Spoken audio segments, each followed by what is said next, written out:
This is Bomb Hoops Podcast.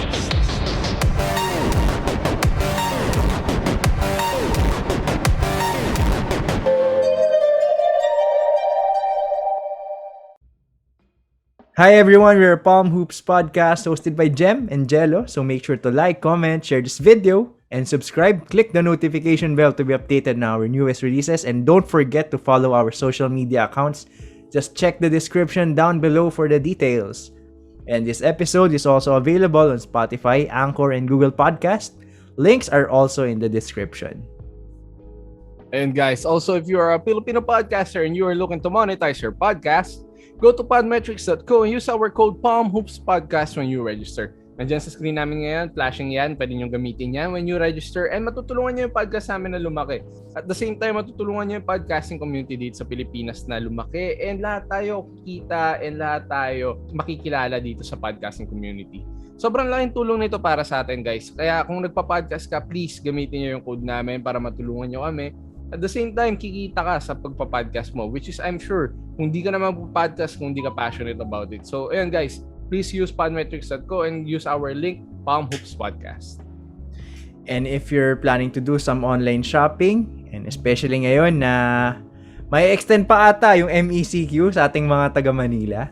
So, instead na lumabas kayo, mag-online shopping na lang kayo sa Shopee and use our link that is currently flash on your screen right now. That is podlink.co/9t9. So pag ginamit nyo yung link na yan, makakapag-avail kayo ng mga cashbacks, discounts, free shipping vouchers, etc. Depende yan sa bibili ninyo. And na-testing na namin yan, gumagana talaga siya. So matutulungan nyo na yung channel namin na lumaki and na mapaganda yung content. And at the same time, matutulungan namin kayong makatipid, especially ngayon na mahirap kumita ng pera. So, ayun guys, there's totally no reason at all na hindi nyo gagamitin yung affiliate link namin sa Shopee. Again, that is podlink.co/9t9.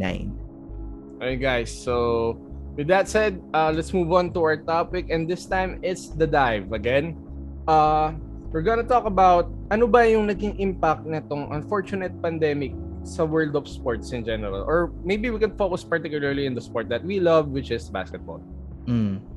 So actually, na-cover naman na natin to. Well, parts of it sa mga mga previous episodes natin. Actually, ang pinaka-highest viewed na episode natin dito sa channel is yung about sa UAAP na na-cancel. Actually, medyo tinatackle niya, 'di ba? Yung naging issue na yan with the pandemic kasi wala naman sa atin wala namang may gusto ng pandemic na it's really unfortunate. And nakakalungkot nga kasi even now ang daming mga athletes na natetenga, and actually yung PBA biglang na postpone yung mga games nila. Then this Wednesday na lang, alam ko this Wednesday ata na magsa-start ulit yung magre-resume. So buti na lang talaga magre-resume, and sa Pampanga sila, hindi na sila sa Inares, sa Davsu na gym ata sila from what I've heard. Pero grabe yung impact ng pandemic, not just sa sports pero in life in general. Pero let's focus sa sports and especially nga basketball since dyan tayo medyo maalam. So simulan natin sa FIBA. Kasi dito natin na-feel yun na ang daming mga teams na hindi nakakasama, ang daming mga teams na hindi nila nabibigay yung best teams nila. Kasi may pandemic nga, may mga travel restrictions, and ang daming na-postpone na games just because of this pandemic. So, ikaw ba anong na-observe mo from all the sporting events sa mga nangyari for the past year? Kasi lagpas isang taon na tong pandemic na to, and I think this is not going to end soon. I think it has affected a lot of the athletes long term, not only short term na sabihin natin na pahinga muna, stop muna tayo. Hindi yun basta-basta na stop lang Athletes pretty much are like engines na tumatakbo. Once you stop that engine, it gets cold. And you have to rev it up again. Kailangan mo siyang i-prepare ulit for it to be at its optimum optimal performance. Nakita natin yun netong playoffs sa NBA. I think we cannot deny the fact na yung mga players na hindi nagkaroon ng proper off-season treatment or off-season like they used to have, tend to have more injuries. And nakita natin yun with players getting injured na naglaro deep into the playoffs last year. Tapos, makita mo rin yun sa mga sa mga world competitions, yung mga players ng ibang teams, ang daming wala na usually mainstays ng team nila. Kasi, ayun nga, naglo-load management sila kasi hindi nila nakuha yung pahinga na dapat meron sila nung time na yun. So, ayun na nga. And ultimately, na dahil, siguro naman, ma-attribute to sa mga natanggal early sa playoffs.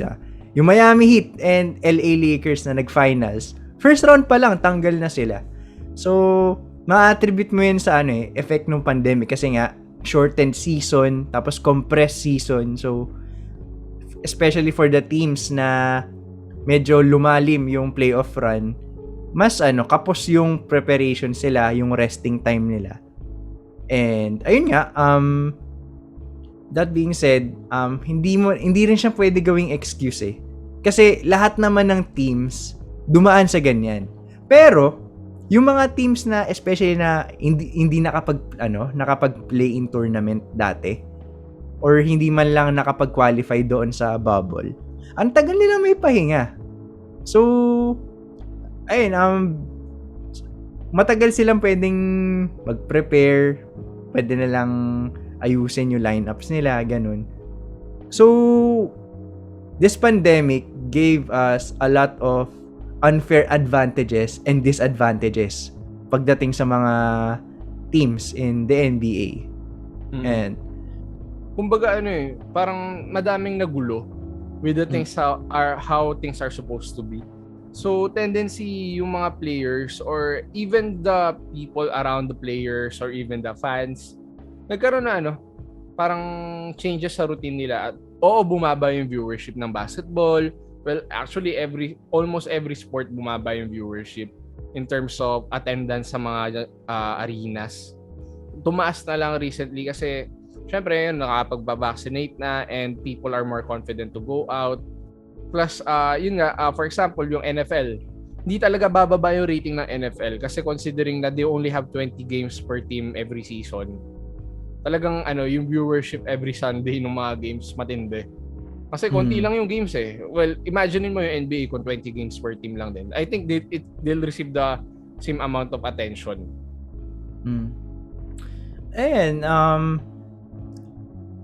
pero lipat tayo dito sa nag-i-impact sa Philippines. Sa local.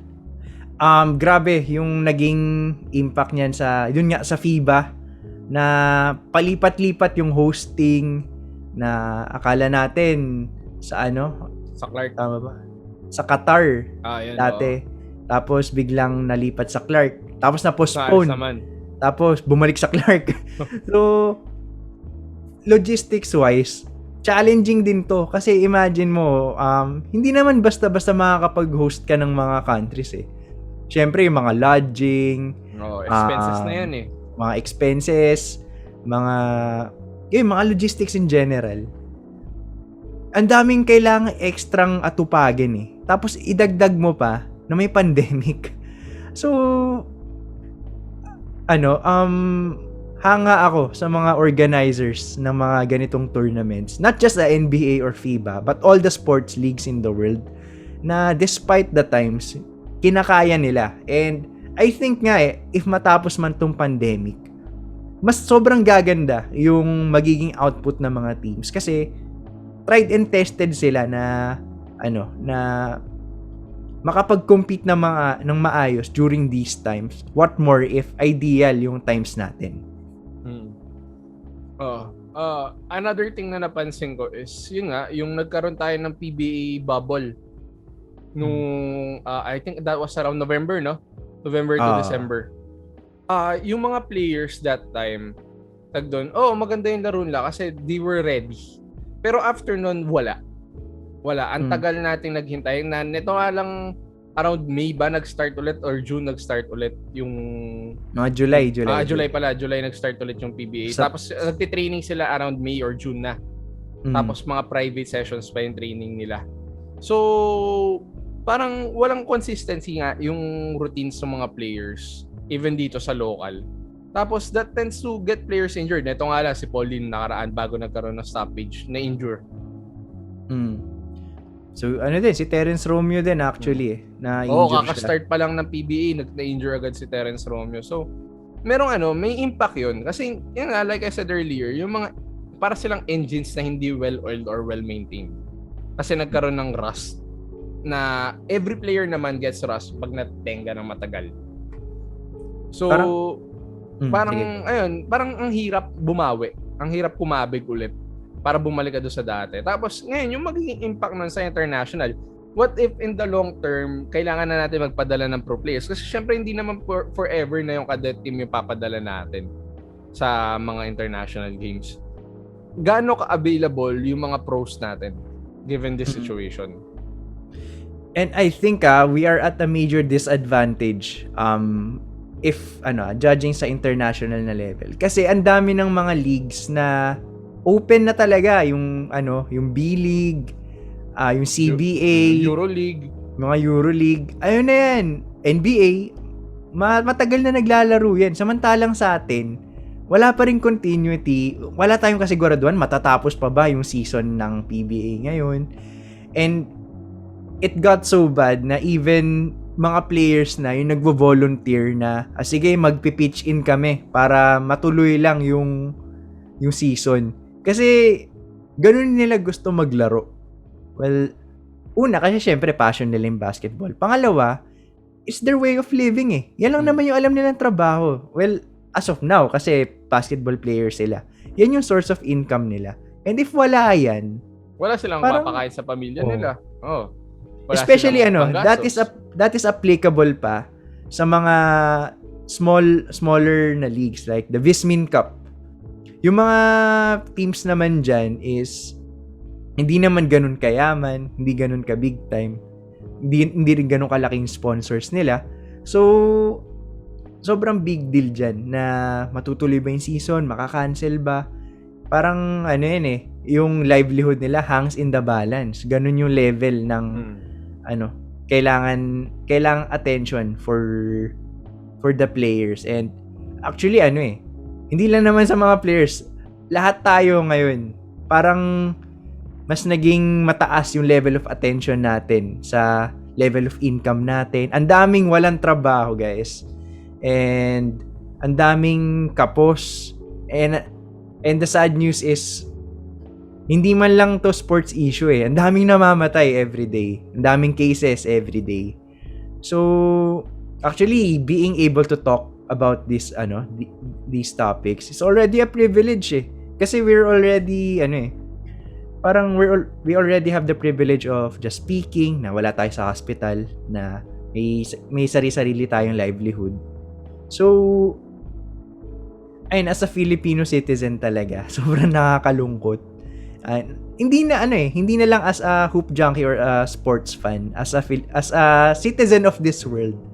Sobrang nakakalungkot talaga yung naging impact nitong pandemic. Kasi kumbaga secondary na lang yun naging effect sa sports. Ang pinaka-primary effect niyan is sa mga personal lives natin. Especially sa mga nasa laylayan. Yan yung mga pinaka-apektado talaga. Sobrang kawawa ng mga taong nasa laylayan na syempre yung way of living nila are mostly on the streets. Tapos tatanggalin mo yung mga tao on the streets for safety reasons, which is understandable. Pero sila, as someone who lives a day at a time, you can't blame them eh.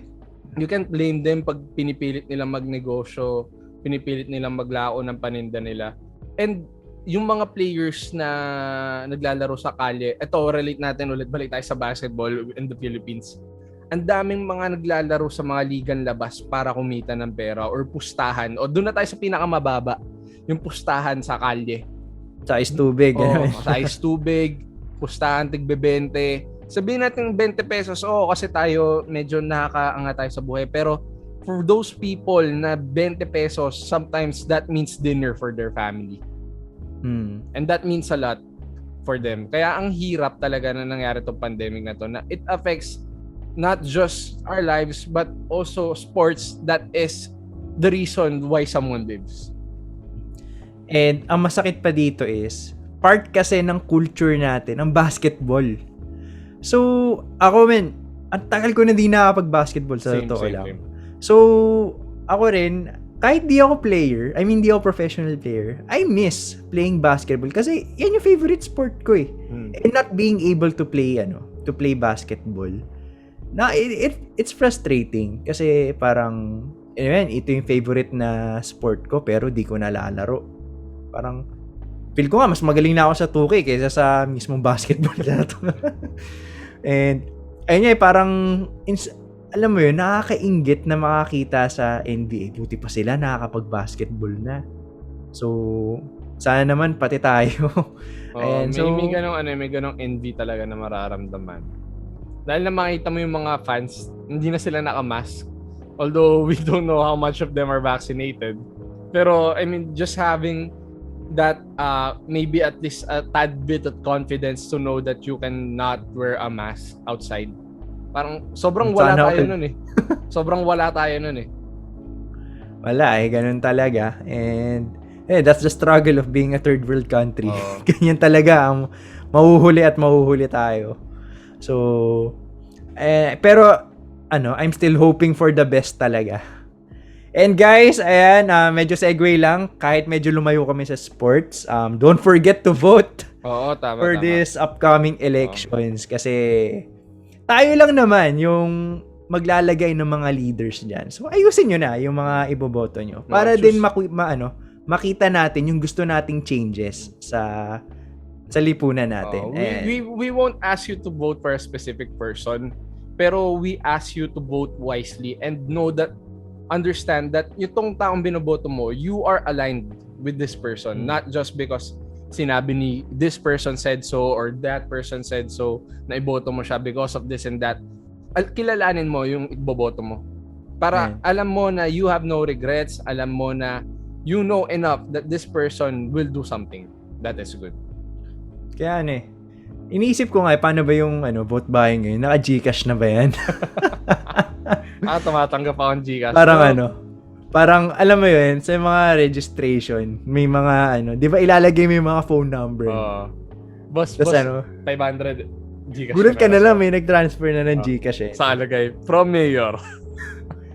Pero guys, ganito rule of thumb. If ever man may magbigay sa inyo ng pera to vote, kunin nyo yung pera, tapos huwag nyo boto. Para gumastos na sila. Hindi pa sila nanalo, di ba? Kumita ka pa. Tama. So, it's a win-win situation for you. And going back to basketball. I think one thing na positive na we can take away from this is yung mga younger generations, magkakaroon sila ng idea na wait, if these players aren't getting the reps at this time, maybe it's my turn to get the reps. So by the time na kasabay ko na sila, I'm this far better than as compared na kung nag-jump in ako at this time. Actually, na-witness natin yan sa Gilas Cadets. Because of the pandemic, hindi nabigyan ng pagkakataon yung mga pros na makapaglaro. Kasi malabo nga, di ba, yung commitments nila in their own mother teams. So, nag-step up yung mga bata natin and ayan, siguro something positive is nanalo tayong 2 beses sa Korea. Ayun. Ayan, something positive. And I think parang dahil doon parang mas tumaas pa yung level ng basketball or the expectations natin sa team natin. Kasi yung mga young guns natin, capable na sila of doing that. What more if magsama tayo ng mga pros? Kumbaga, finding the right mix and match ng veteran leadership and veteran performance with young energy and higher understanding of the game. Magandang combo yun para sa atin moving forward. Tapos makikita mo talaga yung gap ng 20-year-old players natin or 22-year-old players compared to the 22-year-old superstars ng PBA nung 22 years old pa sila. Parang dati, magaling sila nung time na yon. Pero I think it would be safe to say na no stars natin ngayon sa PBA when they were 22, they weren't as good as the 22-year-old players of the Gilas Cadet team. Wala silang kay Soto. Wala silang kay Soto. So, and guys, share your thoughts. Medyo labas sa basketball. Pero lahat kasi tayo apektado nito eh. So, I think it's just wise to na i-cover natin siya. So, share your thoughts. Ano ba yung tingin ninyo? Paano ba kayo naapektuhan ngayong pandemic? And sa mga sa mga mahilig mag-basketball, ano yung ways na ginagawa ninyo para maituloy yung passion niyo sa basketball without actually being able to play? Actually ako puro nood. Actually this pandemic enabled me to have a deeper understanding of what's happening in the NBA or in basketball in general. Kasi ngayon lang ako nanood ng mga first take, 'di ba? Yung mga undisputed. Legit ngayong pandemic lang ako nanood ng mga ganyan. So I've had a deeper understanding of the game, and I think hindi lang ako, pati maraming tao na ang daming naging bagong hobbies, bagong skills na natutunan. And I think habang ngayong pandemic, let's just focus on doing getting the most out of it. Kasi there are things na nagagawa natin ngayong pandemic, pero pagdating ng back to normal, hindi na natin magagawa. At tulad nitong podcast, we're not saying na pag bumalik na sa normal din namin magagawa to. Pero possibly there may be hindrances on how we would be able to do this. Pero we'll make sure na makakarating pa rin yung content on a regular basis. Maybe there will be changes, pero the pandemic, one thing's positive is we were able to start this podcast because we had more time. And guys, i-share nyo rin yung mga naging hobbies niyo ngayong pandemic. Malay mo, subukan namin yan. Basta hindi kumakain ng bubog, tsaka kumakain ng blade, yung may apoy. Okay yan. Ayan, so again, we're Palm Hoops Podcast. Don't forget to like, comment, share this video, and subscribe, and click the notification bell to be updated on our newest releases. And don't forget to follow our social media accounts. Just check the description down below for the details. Yung personal handles namin ni Jello nasa baba yan, and yung sa Palm Hoops Podcast is just check the description. Nandyan lang yan. This episode is also available in Spotify, Anchor, and Google Podcast. Nasa links din yan. Check nyo na lang din. Yan.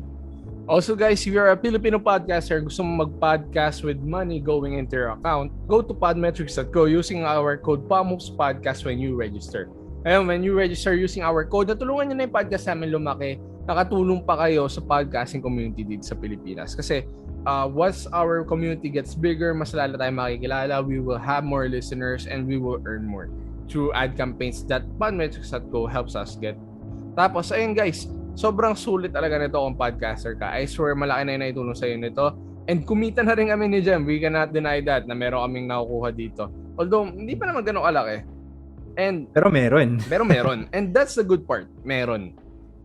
So, ayun guys, if we just need to put the effort in it. So, ayun, kung podcaster ka and you're from the Philippines, go to podmetrics.co using our code PalmHoopsPodcast when you register. And speaking sa mga perks na nakukuha namin sa podmetrics.co, use our affiliate link sa Shopee. Sa podmetrics.co namin nakuha yan, guys. So use our affiliate link sa Shopee, that is podlink.co/99 to avail additional vouchers, discounts, cashbacks, etc. So subok na namin ni Jello yan na nakatipid na kami, and actually, naka-bookmark na sa browser ko yan podlink.co/99. Ayan. So, syempre, nakakatakot na rin lumabas nowadays. Madaming nagkakasakit. Especially, merong Delta variant na kumakalat ngayon. So, stay na lang tayo sa bahay if possible. And kung gusto nyo mag-shopping, wag na kayo pumunta sa mga mall. Gamitin nyo na lang yung affiliate link namin and makakatipid pa kayo. And natulungan nyo pa yung channel namin. For example, may binili ako sa mall nakaraan, 700 pesos. Pagtingin sa Shopee, 200. Ayun. So, imagine nyo, hindi na kayo gumastos ng pangkarga or pamasahe papunta sa mall. Nasa bahay ka lang, tapos nakatipid ka pa. So, again, that is podlink.co/99. And guys, again, this has been an episode of The Dive. Oo, lagi naman namin sinasabi, with The Dive, it's more than just basketball. So, ayun, I hope guys you learned something and may pasa nyo to sa mga kaibigan nyo, sa mga mag-anak nyo, and something na maging open tayo to discussing. Again, guys, my name is Jello, this is my partner Jem, this is The Dive, and we'll see you guys in the next episode. Vote wisely, guys. Vote wisely.